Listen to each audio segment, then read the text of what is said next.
Olá, meus irmãos, que a graça e a paz de Deus, mais uma vez, possa estar em nossa vida nesse dia. Eu sempre gosto de começar dessa forma, porque essa era uma saudação apostólica. Quando Paulo escrevia suas cartas, ele sempre costumava dizer graça e paz. Ele disse isso praticamente em todas as suas cartas. Era uma saudação, né, que ele fazia para com quem ele estava endereçando. E quando a gente vai tratar de assuntos referentes à Bíblia, eu gosto de usar a mesma expressão, graça ao dom imerecido de Deus, e shalom, né, que é a expressão paz, aquilo que nós precisamos ter cada dia, porque nossas dificuldades temos todos os dias. Então, aqui em meio a nesse clima de graça e de paz, eu queria estudar com vocês hoje sobre uma pessoa que, para mim, é a pessoa que eu mais amo na Bíblia. Se alguém chega para perguntar a você, Abel, qual a pessoa que você mais ama? E se tiver alguém do lado, pode responder que você não vai errar. Jó. Jó é um personagem para mim que, abaixo de Cristo, é a pessoa que eu mais admiro em todos os aspectos. Eu poderia até me aventurar a dizer que se nós tivéssemos só o livro de Jó na Bíblia, era o suficiente para sermos honestos em nossos negócios, para sermos um bom pai, para sermos um bom administrador de casa, para sermos uma pessoa de boa reputação, para sermos uma pessoa cristã, para sermos uma pessoa que atraísse boa reputação através de uma vida de integridade com Deus. Enfim, Jó tem muitos adjetivos. E quando eu olho para a pessoa de Jó, o que me enche o coração é saber que ele foi um pecador que nem eu.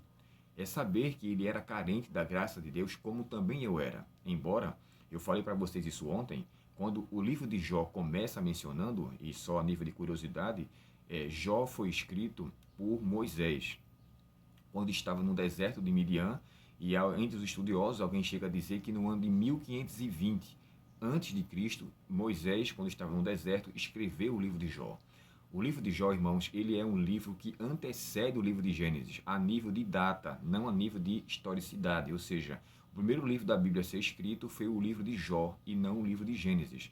Claro que por ordem, né, que foi sido colocado, Gênesis, o evento, veio primeiro, mas não a história ou o documentário escrito em si.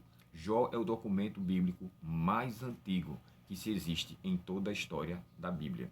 Aí, em meio a essa situação, me permita fazer aqui a seguinte questão, a seguinte indagação. A frase que se é na lição de hoje é fé em meio ao fogo refinador. Gente, Jó, nós sabemos, passou por várias coisas. Eu não vou poder me demorar aqui porque são 42 capítulos e a lição só faz menção a um capítulo e a 10 versículos. Mas eu gostaria de ler com vocês. Eu não quero me demorar, mas esse personagem me enche a vista, sabe?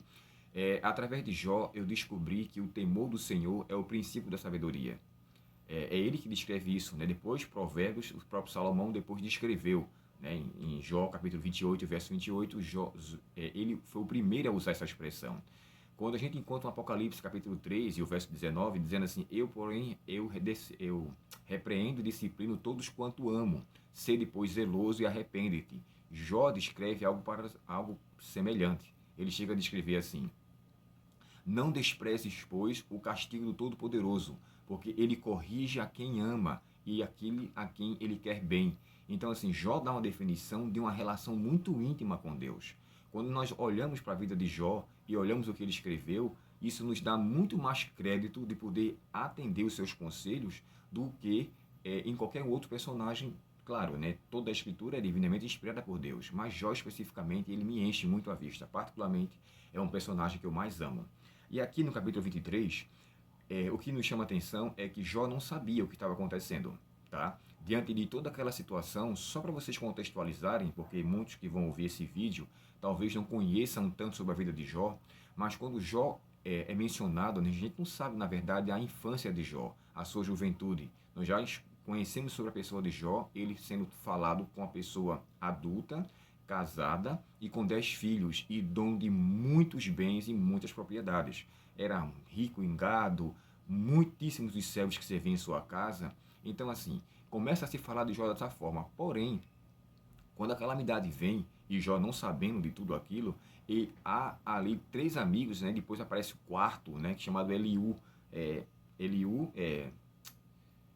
Eita, agora me deu branco. É Bildade, Zofar e Elifaz. São esses três amigos, né? Elifaz, Bildade e Zofar. São três. No último capítulo, ali no final do livro de Jó, aparece um outro chamado Eliú, que parece que é o mais jovem. O que me chama a atenção aqui, dentro desse contexto, já está ficando um grande o vídeo, mas eu vou falar bem breve, é que nessa situação, quando a Bíblia fala assim, havia um homem na cidade de Uz, cujo nome era Jó, homem íntegro, reto, temente a Deus e que se desviava do mal. Perdão aqui, eu estou falando até apressado, eu estou tão empolgado com o assunto que às vezes eu até atropelo nas palavras, mas eu vou tentar ser mais lento a fim de que eu alcance a sua compreensão. Essa é a descrição que Moisés faz de Jó. Havia um homem na cidade de Uz, cujo nome era Jó. Aí começa o discurso. Quando chega mais adiante, Satanás, então, diante de uma audiência, ou ele vai até a presença de Deus, e Deus chega para Jó e fala assim, de onde você vem? Aí ele fala, de rodear a terra e passear por ela. Aí ele disse, tem visto o meu servo Jó? Essa frase, para mim, é top das tops, das frases em relação a Deus sobre Jó. Antes, quem faz menção à integridade de Jó é a pessoa de Moisés, através do que Deus inspirou ele a escrever, ele foi e escreveu. Agora, o próprio Deus, ele fala para Satanás quem era Jó. Aí ele diz, homem íntegro, reto, temente a Deus e que se desvia do mal. Será que Deus poderia em algum momento falar isso de mim? Será que Deus poderia falar isso em algum momento sobre isso, de você? Ele poderia dizer assim, você tem visto na terra a minha serva Maria, o meu servo João, a minha serva Lúcia, Marinilza, Alice, Cristiane, sabe, tantas pessoas, porque ninguém é na terra semelhante a essas pessoas. Será que Deus poderia fazer isso, especificamente para mim, para você, diante de Satanás? Esse é um ponto que a gente já deve se ater. Que Deus possa sempre nos observar e ter de nós uma verdadeira personalidade, porque só Deus nos conhece. Só Ele, de fato, sabe quem nós somos. Isso nos faz pesar o nosso conceito em, na verdade, observarmos o que estamos construindo, o que estamos fazendo com a nossa vida através do nosso dia a dia. E aqui diz assim, uma coisa é estar na batalha, a outra coisa é você nem sequer ver as forças que estão nessa batalha. Assim foi com Jó. Jó não conhecia a história que estava acontecendo até então diante de si, diante dele. Mas sabe o que me chama a atenção? Deus não abandonou Jó. Deus não deixou Jó naquela situação. Ele fez Jó passar por aquela situação, mas não o deixou abandonado. Deus estava com ele em meio à situação. É tanto que quando Satanás chega para ele, ele permite com que Satanás toque, mas ele o permite com restrições. Ele permite através de um limite. Você pode fazer isso, só não toque ele na vida. Aí ele começa então a subtrair as coisas de Jó. Mas eu fico empolgado com a pessoa de Jó. Eu confesso a vocês que eu amo muito esse personagem. Mas deixa eu aqui me ater a especificamente o que a lição está tratando. Quando Deus mostra, quando Deus dá a Satanás o limite aonde ele poderia tocá-lo, Deus mostra que estava presente com ele, sabe? Deus falou a mesma coisa para Jacó, não te deixarei nem te abandonarei. Deus disse a mesma coisa para Moisés. Deus disse a mesma coisa para Josué. E só para vocês contextualizarem isso a questão, eu vou dar o texto aqui para vocês.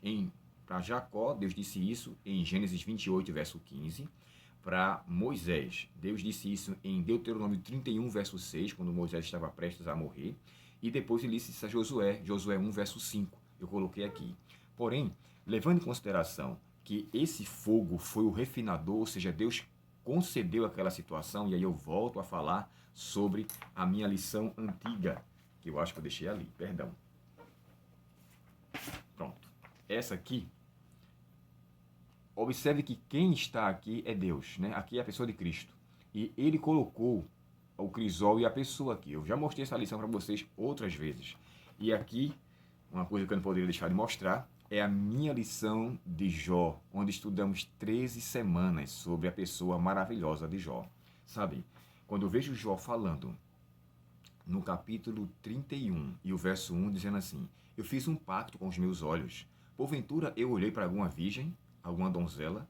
Sabe, irmãos, isso aqui é a relação íntima de uma pessoa que não cobiçou a mulher de ninguém. não só a mulher de ninguém, mas a mulher virgem, o da qual era tanto cobiçada. Isso se entrelaça com o que Cristo falou em Mateus capítulo 5, quando ele fala, se o homem olhar para uma mulher e em seu coração desejar, ele já adulterou com ela. Isso lhe mostra uma ênfase. Ali é a teoria de Cristo mostrando, na verdade, no Sermão do Monte. Nesse evangelho, ou melhor, no livro de Jó, nós vemos a pessoa sendo assim. Esse homem é fantástico.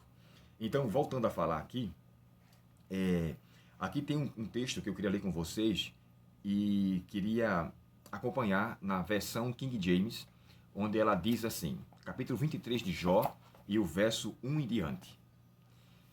Diante do exposto, isso aqui quando fala diante do exposto, a gente já vê que Jó foi acusado anteriormente, né, de um homem chamado Elifaz. E aqui Jó responde à sua acusação. Diz assim, diante do exposto, Jó tomou a palavra e respondeu, até o presente momento, reclamo com revolta e amargura.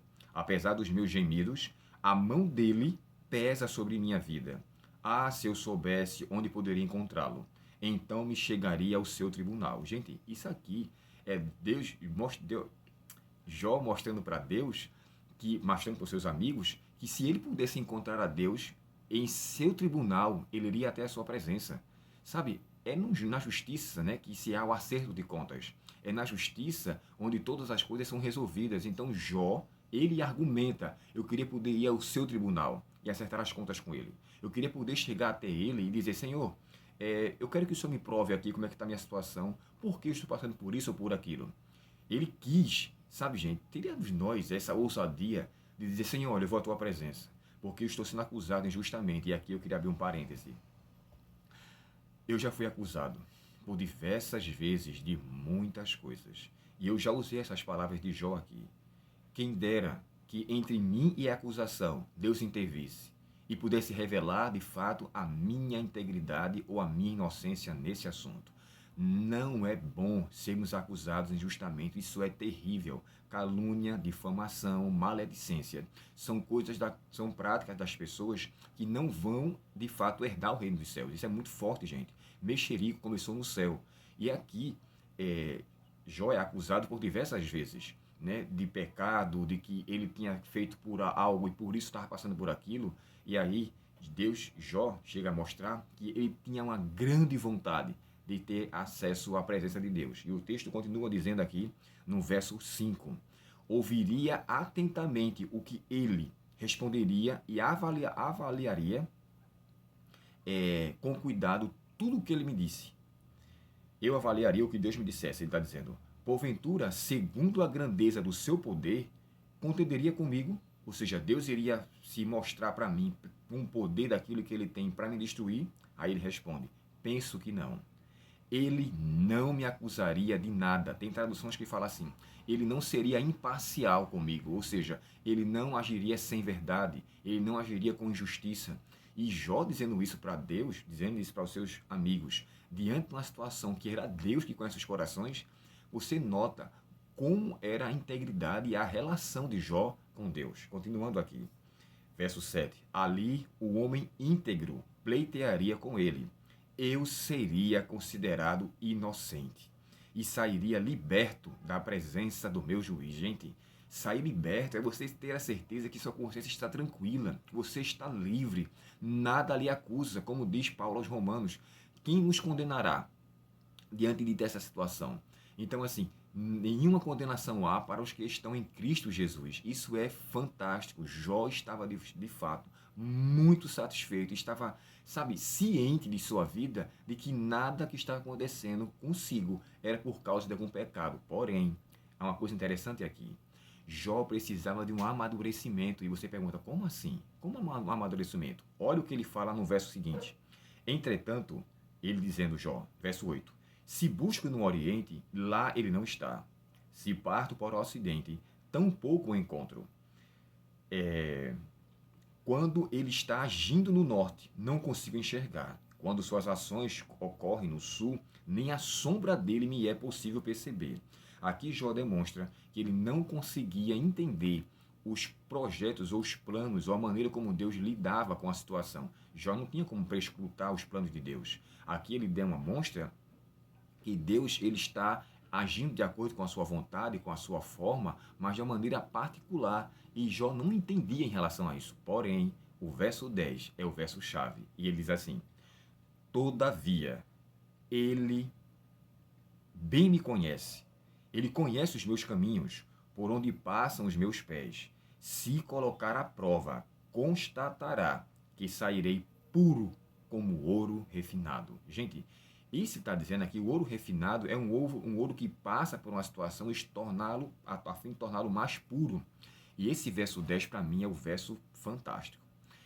Esse verso me enche de regozijo dizer: Senhor, obrigado, porque a tua presença me deixa em condição satisfatória diante de ti.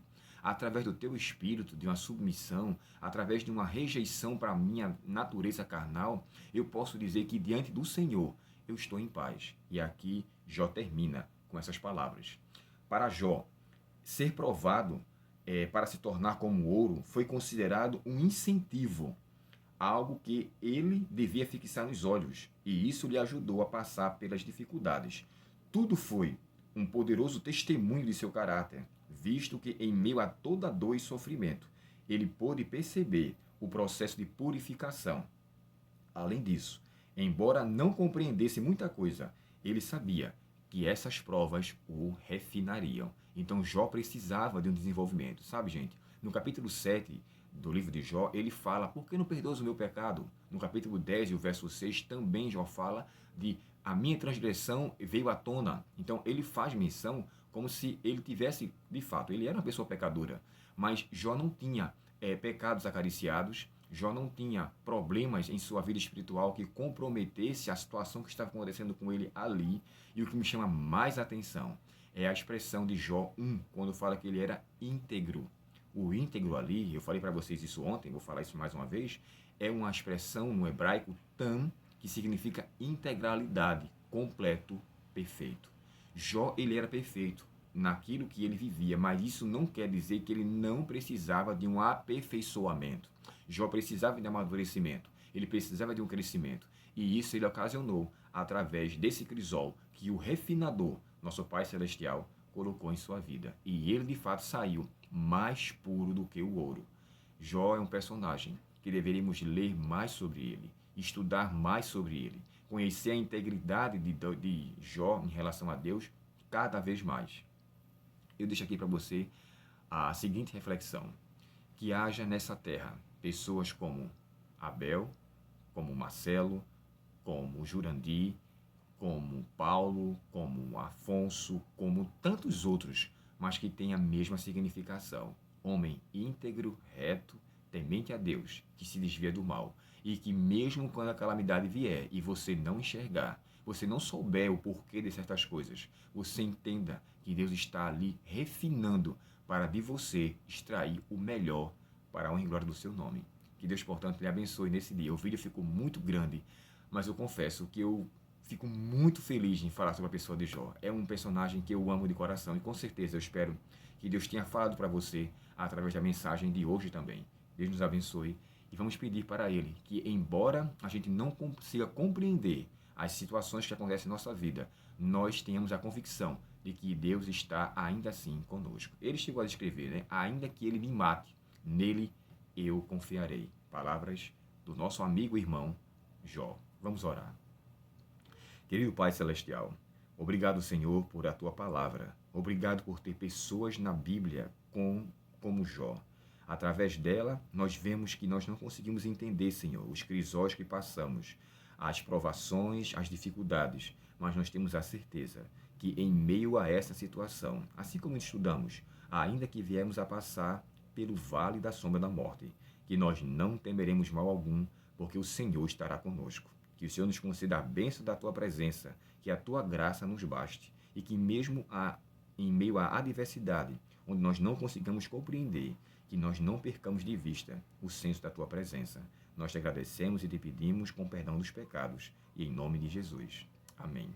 Deus abençoe você e lhes conceda um bom dia, uma boa semana, um bom trabalho, e que a graça de Cristo inunde o seu coração, desde agora e para sempre.